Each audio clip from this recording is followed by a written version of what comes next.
makin yakin sama Allah. Makin banyak masalah, makin yakin sama Allah, makin berserah kepada Allah. Kok bisa kayak gitu? Ada orang yang ketika makin banyak masalah, makin ragu sama Allah. Ini Allah maunya apa sih? Gitu kan? Ketika makin banyak masalah, makin kayak mempertanyakan takdir dan ketentuan Allah. Kenapa kok saya yang ngalamin ini? Kenapa saya dari dulu gak selesai-selesai masalahnya? Kenapa justru setelah saya berhijrah malah banyak masalah? Kenapa para sahabat sebaliknya? Makin dikasih ujian, makin wa ma zadahum illa imanan wa taslima. Gak bertambah kecuali iman dan kepasrahan. Jadi dikasih ujian malah makin yakin sama Allah, bukan makin ragu. Misalnya dia ganti nih model transaksi dagangnya, bisnisnya. Yang tadi mungkin syubhat atau haram, sekarang dia pakai model transaksi bisnis yang halal aja deh, yang aman-aman aja. Gara-gara transaksi yang halal malah banyak masalah. Masih mending kalau masalahnya cuman berkurang income-nya. Ini malah ditipu orang lah, rugi segala macam. Mulai mempertanyakan, nih bener gak ya saya ngambil jalan yang syariat segala macam, kok malah makin susah nih kelihatannya. Kenapa kita ketika diuji malah jadi ragu sama Allah? Kenapa saya katanya kalau misalnya saya jujur, saya akan dapat kebaikan. Ini gara-gara jujur malah gak lulus. Ya mungkin gak belajar tapi jujur. Yang satu lagi yang gak jujur malah nilainya bagus mungkin. Misalnya gak belajar tapi dia dusta. Kenapa para sahabat ketika diuji malah makin yakin sama Allah? Malah makin pasrah kepada Allah. Karena mereka pegang janji Allah. Itu salah satu tipsnya. Kalau kita pengen tetap woles pas menghadapi kesulitan, pegang janji Allah. Makin kita kuat pegang janji Allah, diuji, kita makin pasrah sama Allah. Ya Allah, saya akan yakin sama Engkau memegang janjimu. Ketika diuji, saya berharapnya balasan dari Allah, pertolongan dari Allah. Kayak yang pernah saya sampaikan dulu, kalau kita dapat musibah, yakinlah kepada janji Allah. Siapa yang membaca doa yang diajarkan Nabi, nanti Allah akan ngasih ganti yang lebih baik gitu kan ya. Allahumma ajurni fi musibati wa khluf li khairam minha. Ya Allah, beri saya pahala dalam musibah ini, beri saya ganti yang lebih baik darinya. Kalau kita pegang banget dengan janji Allah lewat doa ini, kita ketika dapat musibah setidaknya gak akan panik habis-habisan, gak akan putus asa dalam menunggu pertolongan Allah. Setidaknya kalau gak bisa woles-woles amat, gak bisa tenang-tenang amat, minimal gak panik habis berlebihan. Kalau musibahnya musibah kematian, gak bikin kita meratapi kematian. Kenapa? Kita pegang janji Allah SWT. Makanya kan ada cerita seorang ayah yang diberi musibah dengan wafat 2 orang anaknya. Anak laki-laki pertama meninggal. Dia bilang innalillahi wa inna ilaihi rajiun. Anak laki-laki kedua meninggal. Dia bilang innalillahi wa inna ilaihi rajiun. Semua ini milik Allah. Allah yang memberi, Allah juga yang mengambil kembali. Suka-suka Allah, pasrah gitu. Nerima, ridho dalam bahasa agama. Bukan ikhlas ya. Kalau ikhlas itu dalam bab ibadah. Kalau dalam bab takdir namanya ridho. Raditu billahi robba. Saya ridho deh dengan ketentuan Allah, itu namanya ridho. Bukan yang ikhlas ya. Ikhlas apaan? Orang gak lagi ibadah kan? Lagi ada musibah. Jadi bukan yang ikhlas ya, bukan. Tapi yang ridho ya. Kalau mau lebih tepat nih, tapi gak apa-apa deh, pakai bahasa kita aja. Tapi kalau mau lebih tepat maknanya, yang ridho ya, sing ridho ya gitu. Bukan sing ikhlas. Karena ikhlas itu ibadah ritual. Nah, dia ridho tuh. Innalillahi wa inna ilaihi raji'un. Innalillahi wa inna ilaihi raji'un.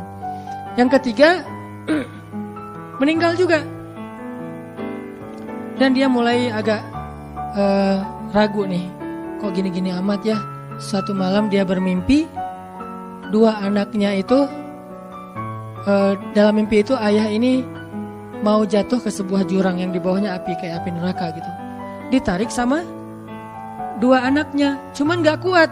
Kata mereka, seandainya adik ada di sini pasti bisa narik nih, bisa nyelamatin ayah. Kalau adik ada di situ, kenapa cuma 2 yang nolong? Karena 2 itu yang dia ridho, yang satu lagi nggak ridho. Akhirnya cuma 2 orang yang bisa nolong dia di akhirat. Bangun dari mimpi dia sadar, oh ternyata justru Allah pengen nolong dia di akhirat dengan musibah itu. Dan buat anaknya juga kebaikan nanti di akhirat masuk surga. Akhirnya dia bilang innalillah wa inna ilaihi rajiun, astaghfirullahalazim. Hidup kadang kayak gitu. Ketika kita pegang janji Allah, ada sesuatu yang kita tunggu di dalam kesulitan hidup kita, sehingga buat kita selalu punya harapan. Tapi kalau kita nggak pegang janji Allah, kita nggak nunggu apa-apa kecuali mengeluhkan keadaan kita, dan itu bikin kita lemah. Ditolak yang pertama, innalillah wa inna ilaihi rajiun. Ya Allah, beri saya yang lebih baik darinya. Nemu nih, ditolak lagi. Lebih cantik tapi nolak juga, kan lebih sakit ya. Lebih cantik ditolak lebih sakit. Ya Allah, beri yang lebih baik lagi. Makin lama makin di puncaknya rasa sakit yang udah gak tahan, diterima. Nih happy ending nih. Ada gak ya yang kayak gitu ya? Kalau jarang ada, berarti belum mempraktekkan jurus ini nih. Kalau pengen kayak gitu, coba tes deh. Cuman kalau ngetes Allah tahu sih ya. Coba deh praktekin, bukan ngetes, praktekin. Nanti pasti kita akan ngelihat hasil yang luar biasa. Jadi pegang janji Allah. Saya kalau nggak selalu sih, kadang-kadang nih, terutama hal-hal yang masih mampu. Ada musibah kecil, langsung berpegangan pada janji Allah. Nah, ntar Allah ganti yang lebih baik. Tapi itu harus dengan bahasa hati ya, bukan dengan lisan doang nih. Wa khluf li khairam minha. Hati nggak percaya. Allah kan bermuamalah, berakad dengan kita lewat hati itu teman-teman. Allah nggak berakad dengan kita lewat lisan doang. Makanya niat itu kan sesuatu yang terbersih di dalam hati. Walaupun dalam prakteknya ada mazhab yang mengucapkan, ada mazhab yang tidak mengucapkan. Yang jelas secara definisinya terbersih di dalam hati. Innamal a'malu binniyat. Terus Nabi menunjukkan dalam riwayat yang lain, Nabi menunjukkan ke dadanya atau hatinya. Artinya Allah berakad dengan kita itu dengan hati. Jadi kita kalau mau ditolong Allah, katakan kalimat itu dengan benar-benar yakin di hati kita. Wa khluf li khairam minha. Emang yakin saya Allah bisa ganti nih. Yakin. Gimana caranya? Itu bukan bagian kita, itu bagian Allah. Bagian kita berharap, bagian Allah memberikan cara. Jangan sampai kita mengambil bagian Allah. Pasti kita akan kebingungan. Orang kita bukan Tuhan. Mengambil bagian Allah apa? Harus jelas caranya. Kalau nggak jelas nggak percaya. Terlalu logis. Akhirnya nggak lagi ada ruang untuk kita berharap kepada sesuatu. Jangan mengambil bagian Allah. Gimana caranya? Ya terserah Allah. Yang penting saya berharap Allah ganti yang lebih baik. Ikhtiar urusan kewajiban kita kepada Allah. Bukan cara itu. Kewajiban kita kepada Allah. Ikhtiar itu dalam agama kayak ibadah, sholat, puasa, zakat. Bukan jalan untuk menemukan suatu kebaikan, karena Allah yang menentukan. Kadang-kadang kita ikhtiar ini jalannya dari yang lain. Kita ngejar, ternyata dapatnya justru yang sering pakai curhat. Kan beda-beda kan cara Allah ya. Kita ngejar, gak berhasil, curhat lagi ke teman kita di sebelah. Ternyata dia, bukan dia yang jadi sama dia, kita jadi sama dia gitu maksudnya. Ini artinya emang Allah yang punya cara. Asbab, subul.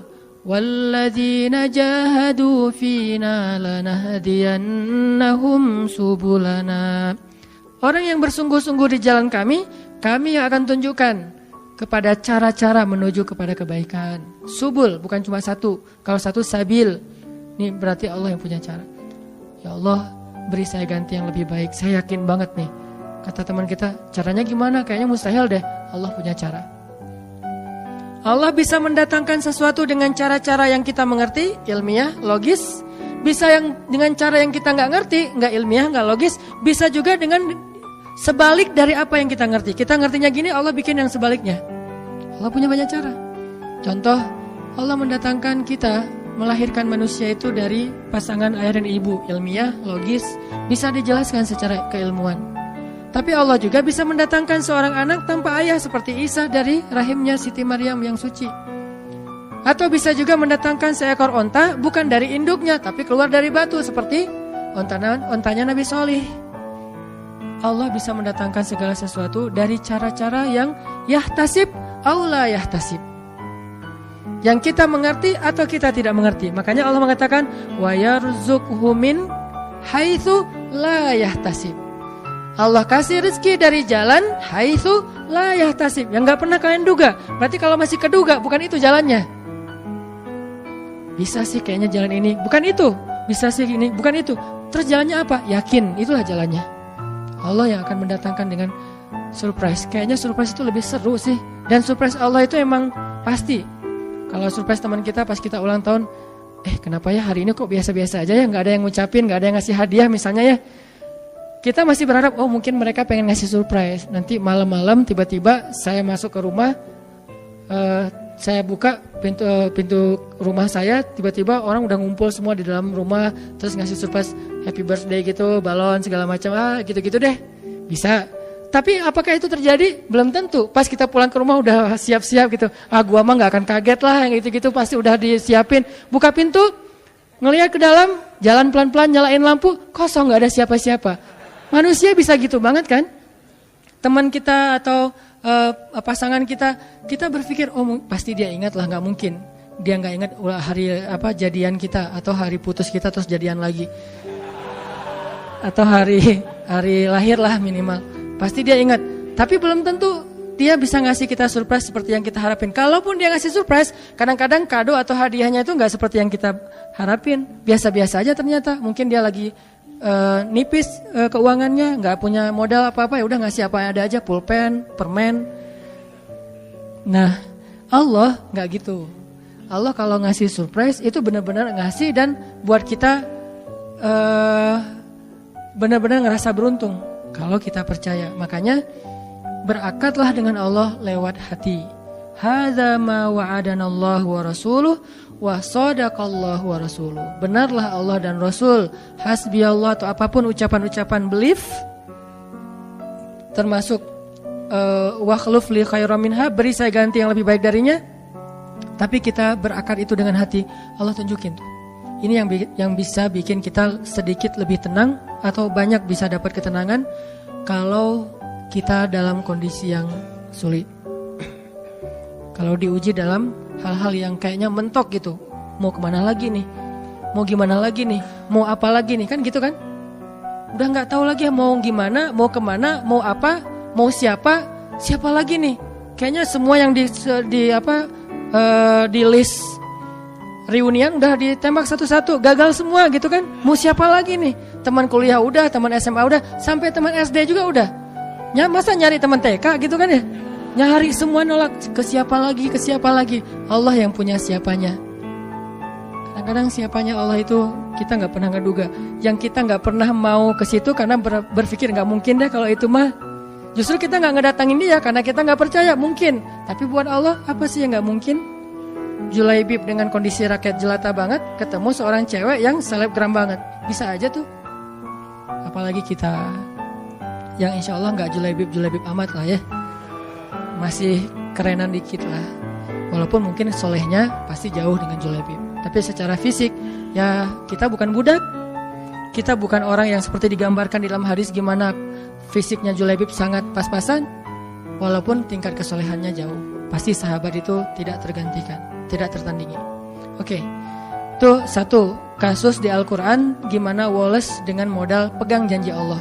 Berakad kepada Allah dengan hati. Ini kata kuncinya. Berakad kepada Allah dengan hati. Dan Allah pasti la yukhliful mi'ad. Gak akan ingkar janji. Gak akan. Kalau dengan hati. Masalahnya tingkat hati juga darajat. Lahum darajatun 'inda rabbihim. Orang yang beriman itu bertingkat-tingkat. Ada yang imannya itu benar-benar luar biasa. Sampai hal yang paling mustahil buat dia tuh gak ada yang mustahil buat Allah. Ada yang berimannya yang berat-berat mah dia masih agak-agak ragu, yang ringan-ringan dia masih yakin. Berarti aku tergantung prasangka hambaku kepadaku.